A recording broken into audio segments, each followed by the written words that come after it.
I've kissed a girl before. Kissed? Ugh, what are you, 9? I'm talking about your P in a V. What happened to hello? How are you? My name is.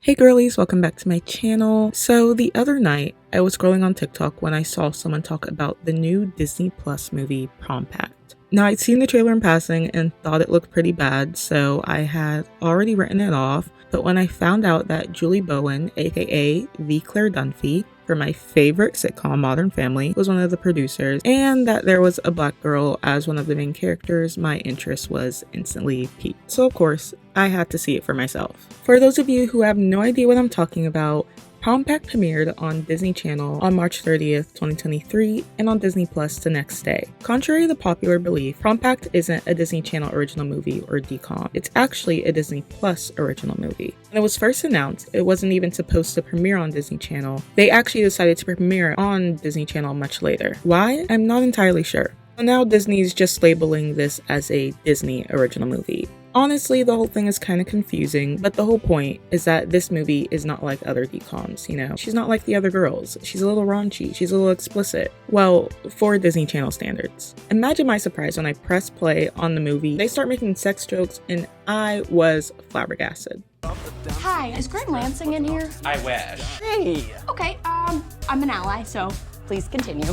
In Disney's defense, they did play a specific version for Disney Channel than it is on the actual version on Disney Plus, which is TV-14. In my mind, this movie is a middle ground between a decom and a Netflix teen rom-com, like To All the Boys I Loved Before when it comes to maturity. Think of it as like back in the day when Freeform used to be ABC Family. They would make those ABC Family original movies that were like TV-14. An example of this would be Mean Girls 2. Real ones know what I'm talking about. That's where it falls on the maturity scale. Not really explicit, but for something that's in the realm of Disney Channel, Disney Plus, it's a little riskier. For those of you who haven't seen the movie, here's a quick rundown. The movie follows a girl named Mandy, who's played by Peyton Elizabeth Lee. She's a senior in her last semester of high school, and this girl is a liberal Gen Z girl boss to a T. She's super overachieving. She's got the whole blazer and docs combo going on, and some sort of woke t-shirt at all times is always on her.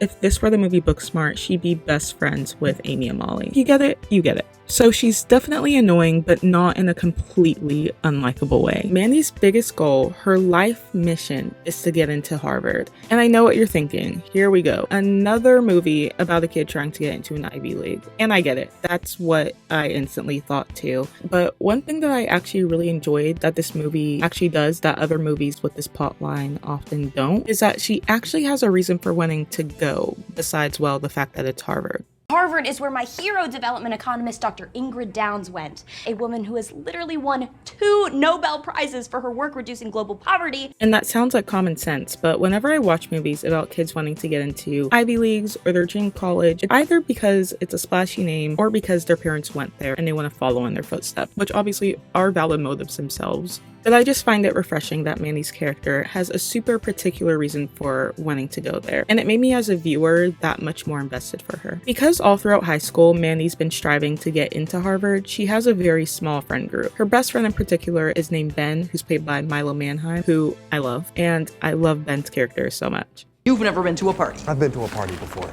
With drinking? I mean, I am sure one of the adults had a glass of wine in the other room. Their best friend dynamic is super cute, and if your tolerance can handle a cringy Imagine Dragons sing-along moment, in my opinion was the cringiest moment in the entire movie. My life, my love, my drive, it came from... Then I think you'll thrive watching this movie. Anyway, Mandy and Ben have a tradition where every Friday night, instead of going to parties like the rest of their class, they go to their favorite bookstore, go see a movie, then split a waffle at their local diner. In that order every Friday night. I don't know about you guys, but that actually sounds like a lovely evening. And Mandy's perfectly happy with this routine and sitting out of the whole prom fiasco of it all because, as you can tell from the title of this movie, it's prom season where they live. But Ben wants something more. Not all of us are going to Harvard, okay? Some of us are going to an in-state college like 20 minutes down the road. What if this is my peak? I don't have any glory days to look back on. After expressing his fears of not experiencing anything in high school, Mandy proposes they go to prom together as friends, which makes Ben super happy. Eventually, Mandy finds out that she's been waitlisted to Harvard and sort of spirals because, like I said, this is her one goal in life thus far. That is until she devises a plan. This is where Graham comes in. Graham is the basketball star of the school, a Troy Bolton dupe, one might say. Everyone loves him and is obsessed with him, except, of course, Mandy. But the one thing about Graham is that his dad, who is the senator for their state, also happens to be a Harvard alum. So Mandy basically figures that if she tutors Graham in one of his classes and does a good job at it, she can snake her way into getting Graham's dad, the senator, to write her a letter in support basically of her getting into Harvard, which will hopefully help her get off the waitlist. Great plan, easy, amazing. However, this obviously proves to be easier said than done, seeing as how the two of them have literally never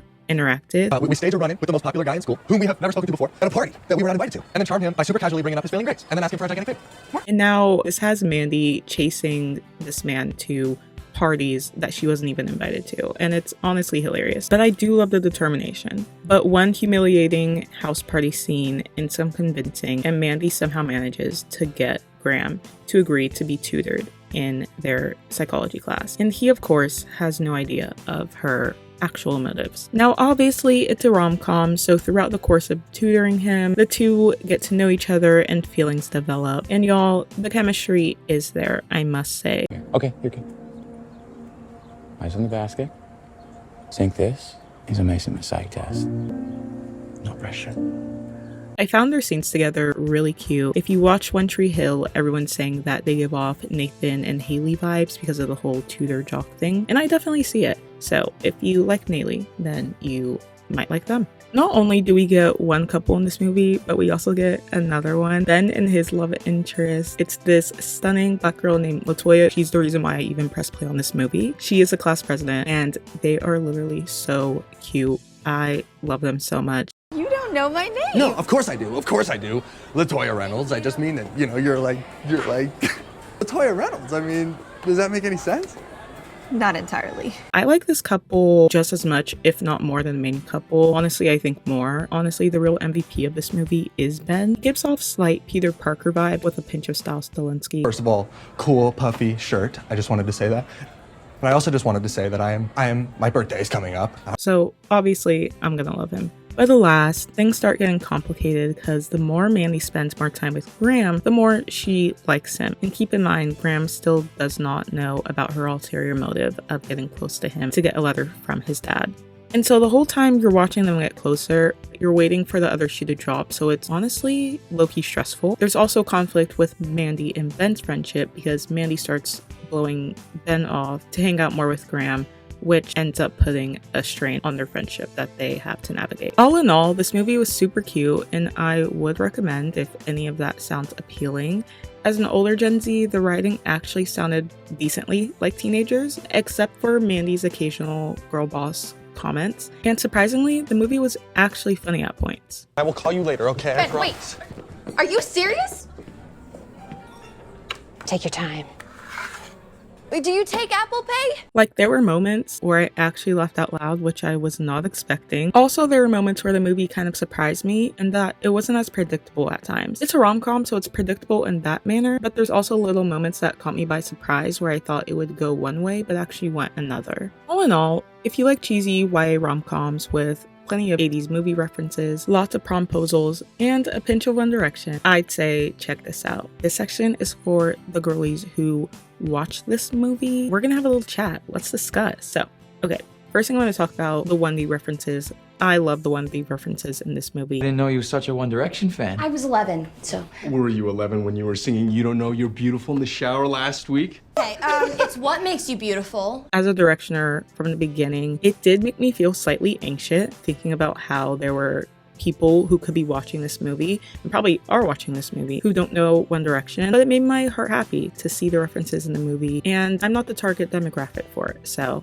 we move. The fact that Graham incorporated the song in his promposal for Mandy, I was smiling so hard, but also cringing really hard because I hate huge public gestures like that in movies. But this movie somehow still made me like it, so there's that.